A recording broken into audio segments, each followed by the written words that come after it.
Bismillahirrahmanirrahim. Assalamu alaikum. I'm Shoaib Naeem. I'm MS Mathematics from UMT Sialkot campus. पिछले तकरीबन 10 से 12 साल से मैं BSc लेवल पे पढ़ा रहा हूँ और 3 से 4 दफ़ा MSc की भी कुछ सब्जेक्ट्स पढ़ा चुका हूँ। काफ़ी देर से मैं सोच रहा था कि BS मैथ के जो स्टूडेंट्स हैं उनके लिए मैं ऑनलाइन लेक्चर्स का आगाज़ करूँ। तो आज से इंशाल्लाह मैं जो पंजाब यूनिवर्सिटी के थ्रू BS कर रहे हैं, BS मैथ स्टूडेंट्स कर रहे हैं ना मुख्तलिफ कॉलेज से पंजाब यूनिवर्सिटी के थ्रू, उनके लिए मैं आज से लेक्चर स्टार्ट कर रहा हूँ। सेमेस्टर 2 को मैं टच कर रहा हूँ। इससे पहले मैं मैट्रिक्स स्पेस के ऊपर लेक्चर अपलोड कर रहा हूँ अपने चैनल पे, और वो मैं अपने हिसाब से चल रहा था, मतलब मैट्रिक्स स्पेस की डेफिनेशन से स्टार्ट किया और आगे अपनी तरतीब से मैंने ये कोर्स का ध्यान नहीं रखा कि BS मैथ के जो स्टूडेंट्स हैं उनका कोर्स क्या चल रहा है पंजाब यूनिवर्सिटी के लिए, तरतीब क्या है। लेकिन आज मैं सेकंड सेमेस्टर के स्टूडेंट्स के लिए मैथ 104 जो उनका कोर्स है ना, मैथमेटिक्स B2 से कहते हैं या मैकेनिक्स 2 कहते हैं, उसके लेक्चर्स का आगाज़ कर रहा हूँ। सबसे पहले मैं इसमें जो लूँगा ना टॉपिक वो है काइनेमेटिक्स। काइनेमेटिक्स के लिए मैं introduction to mechanics by QK Gauri, ये बुक है, मार्केट में अवेलेबल है इजीली, उसको फॉलो करूँगा। उसका चैप्टर 7 जो है वो काइनेमेटिक्स के मतलब है, ठीक है।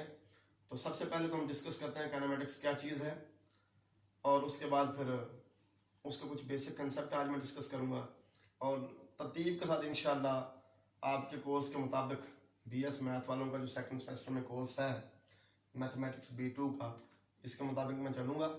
आप रेगुलरली मेरे लेक्चर सुने, आपको काफ़ी फ़ायदा होगा, दोस्तों के साथ शेयर भी करें, और अगर आपको लेक्चर्स पसंद आए तो मेरे चैनल को भी सब्सक्राइब करें, बेल आइकन को भी प्रेस करें ताकि मेरे जो वीडियोस हैं वो आप तक आसानी से पहुंचते रहें,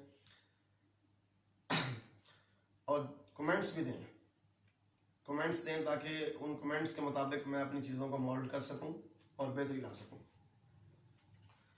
तो काइनेमेटिक्स जो है ना, उसको डिस्कस करने से पहले मैं डायनामिक्स को डिस्कस करूंगा, क्योंकि काइनेमेटिक्स जो है ये डायनामिक्स की ब्रांच है। डायनामिक्स क्या चीज है? डायनामिक्स मैकेनिक्स की एक ब्रांच है जिसमें हम क्या करते हैं, ऑब्जेक्ट्स की मोशन को डिस्कस करते हैं। Deals with motion of objects, motion of objects, ठीक हो गया। अब डायनामिक्स की आगे दो मेन ब्रांचेस हैं, काइनेमेटिक्स और काइनेटिक्स। तो चैप्टर 7 जो है उसमें हमने काइनेमेटिक्स के बारे में ही पढ़ना है। काइनेमेटिक्स क्या है? It discusses the motion of objects without considering the causes of motion, considering the causes of motion। हरकत की वजूहात, यानी कि जो फोर्स हरकत पैदा कर रही है या जो एजेंसी हरकत पैदा कर रही है, उसको कंसिडर किए बगैर हम मोशन को डिस्कस करते हैं काइनेमेटिक्स में, जो कि हमारा आर्टिकल रहेगा इस चैप्टर में, ठीक होगा ना। काइनेटिक्स क्या है? Here we discuss causes of motion. यहां हम कॉजेज ऑफ मोशन को इग्नोर नहीं करते, डिस्कस करते हैं।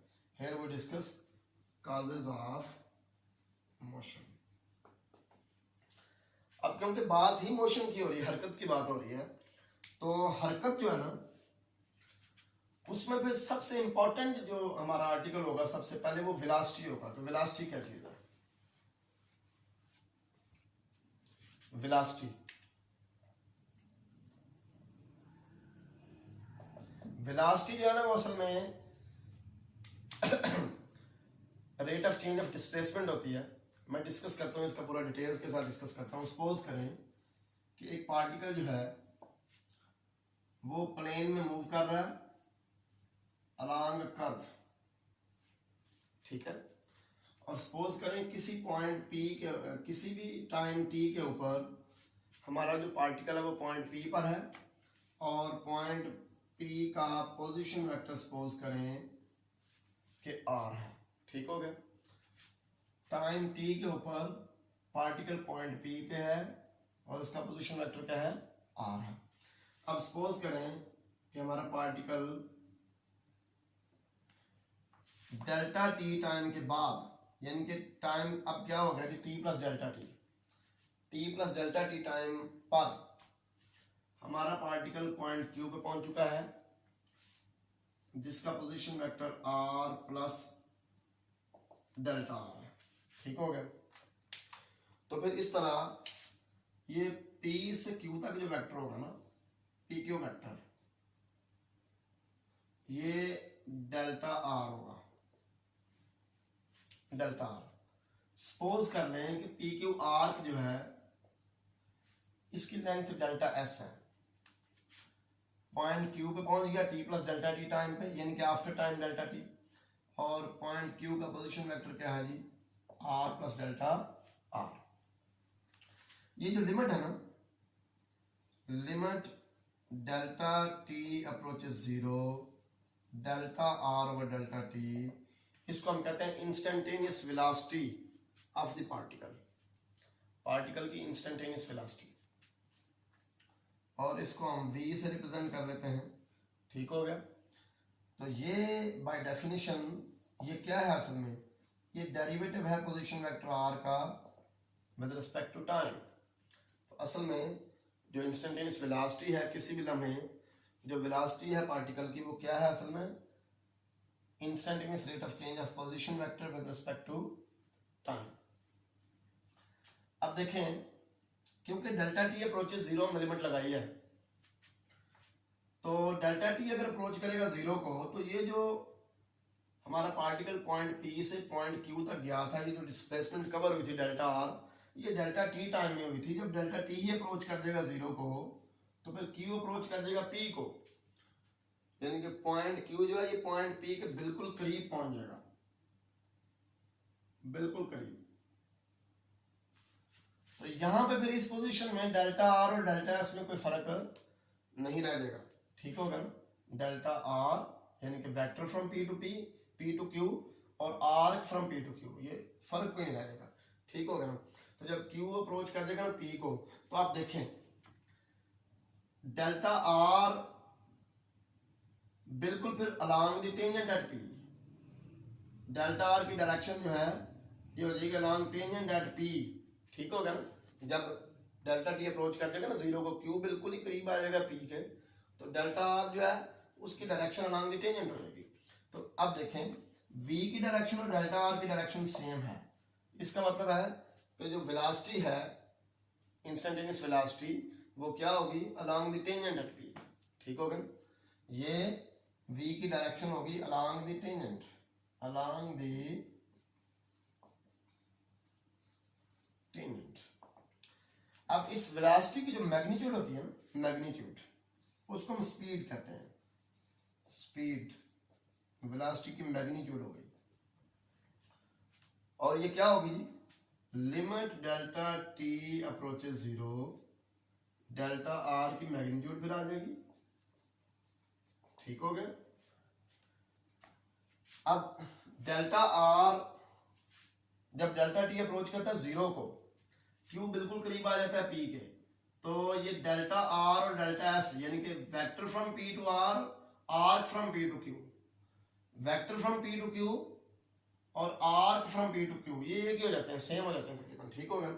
तो इसलिए हम कह सकते हैं कि डेल्टा आर की मैग्नीट्यूड जो है डेल्टा एस के बराबर है, limit delta t approaches zero, और ये हमारा होगा G D S over d t, ठीक होगा। ये स्पीड की वैल्यू होगी।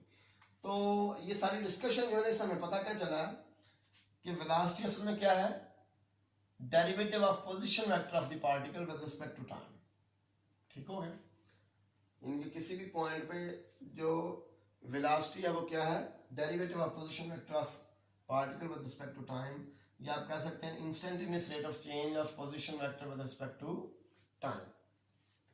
इसलिए तो देखें, अब ये जो चेंज है पोजीशन वेक्टर में, इसको हम कहते हैं डिस्प्लेसमेंट, डेल्टा आर जो डिस्प्लेसमेंट है। तो इसलिए वेलोसिटी की डेफिनेशन ये भी की जाती है कि rate of change of displacement with respect to time, delta r displacement हो गया और डेल्टा टी टाइम में चेंज आ गई, ठीक है। तो वेलोसिटी को हम फिर डिफाइन करते होते हैं rate of change of displacement with respect to time. ये लिमिट हर सूरत एग्जिस्ट करती है, limit delta t approaches 0 delta r over delta t, जिसको हम वेलोसिटी कहते हैं। अब जरा नेक्स्ट एक इंपॉर्टेंट टॉपिक है एक्सेलरेशन, उसकी तरफ आते हैं। एक्सेलरेशन क्या चीज है?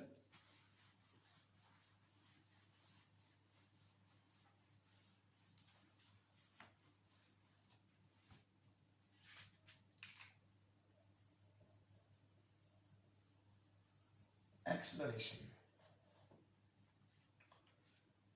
Limit delta t approaches 0 delta we over delta T, जबकि वी क्या है, वेलोसिटी है, वी हमारी वेलोसिटी है।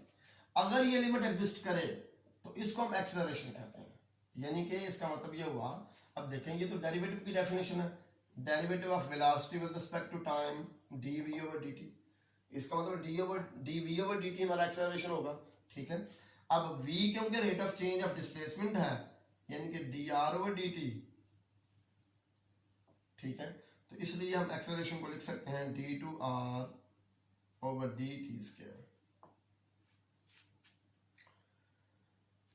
तो ये आज मेरा इंट्रोडक्टरी लेक्चर था, इसमें मैंने वेलोसिटी और एक्सेलरेशन को डिस्कस कर लिया है। नेक्स्ट इंशाल्लाह नेक्स्ट लेक्चर में मैं Cartesian components of velocity and acceleration को डिस्कस करूंगा।